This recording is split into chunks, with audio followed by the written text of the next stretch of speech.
It's Marcus Benjamin with the Benjamin Report, live from Miami Gardens, Florida, here at Hard Rock Stadium, where the Miami Hurricanes, the real Miami, I guess you could say, beat the Miami of Ohio Redhawks 38-3. It was a convincing win for the Hurricanes as they ran the ball really well with 4 running backs. Shannon Dawson, the new offensive coordinator, talked about having a running back by committee.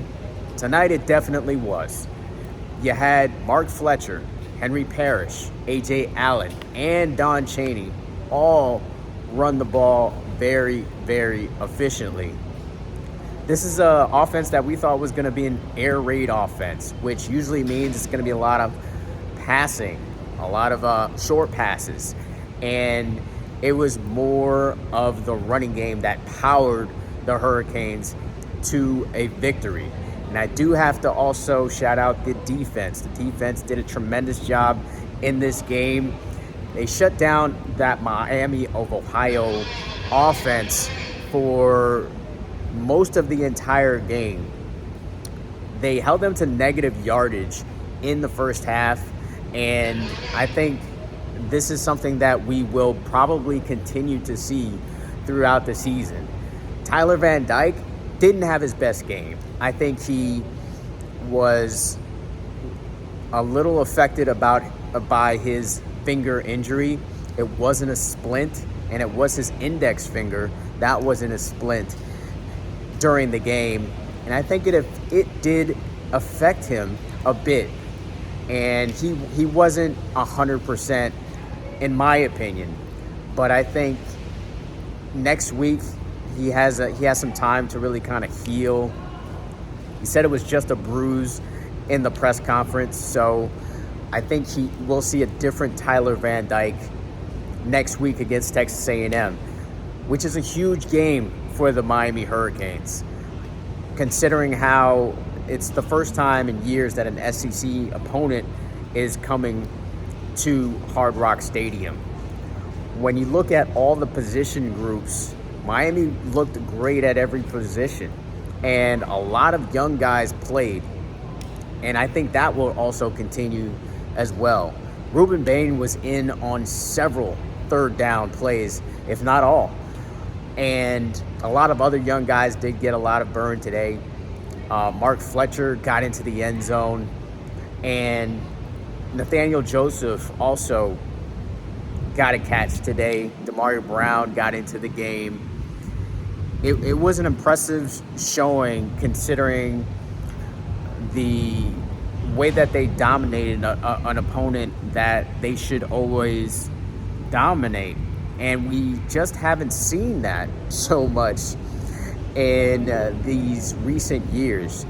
You've seen Miami struggle with a Central Michigan. You've seen them struggle with a Middle Tennessee State.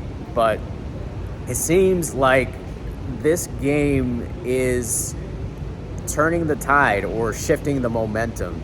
In the press conference, Wesley Basaint said that there was a different type of energy going into this game, and Cameron Kinchins also confirmed that as well. So I do expect that to continue for the Miami Hurricanes. The other thing I do want to point out is that there weren't any big plays given up.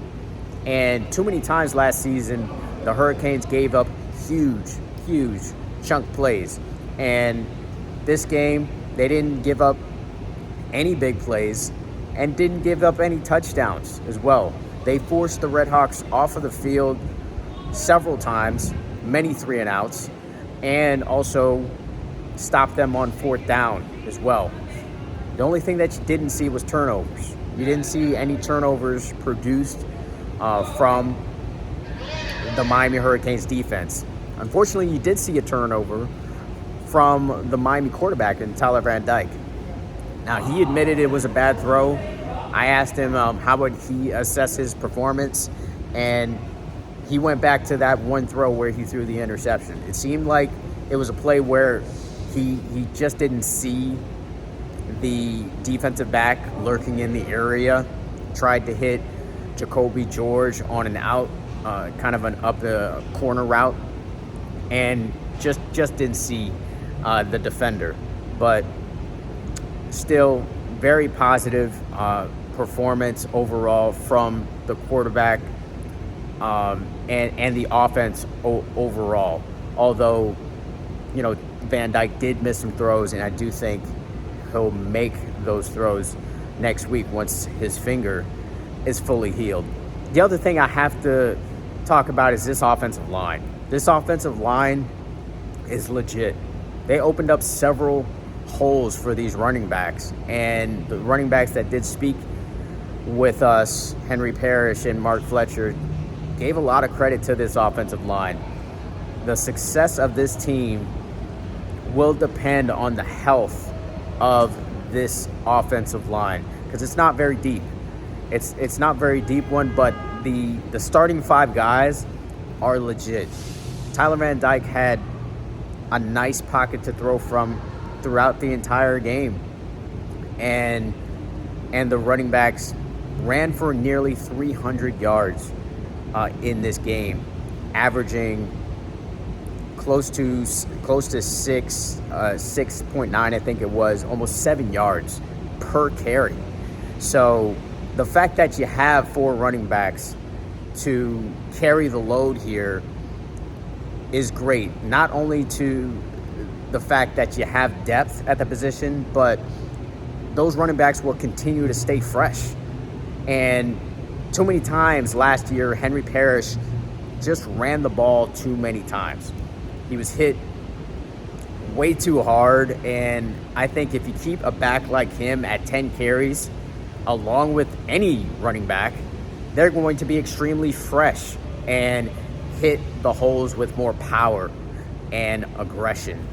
Speaking of aggression, one of the most angry runs I've seen in a while from a Miami Hurricane running back was from Don Chaney. And I have to shout him out for getting into the end zone. Of course, he's coming off of 2 ACL knee injuries in a row, so it's great to see him get into the end zone. I do think he is going to continue to be a part of this now loaded backfield for Miami. I do have to also shout out Francisco Malagoa. I mean, the middle linebacker transferred from Washington State was outstanding today. I think he did a great job in pursuit and stopping the run. Can't wait to see the snap count and just kind of see the number of snaps with all these players tomorrow. But Ruben Bain, to me, I was kind of amazed of how many times he was on the field.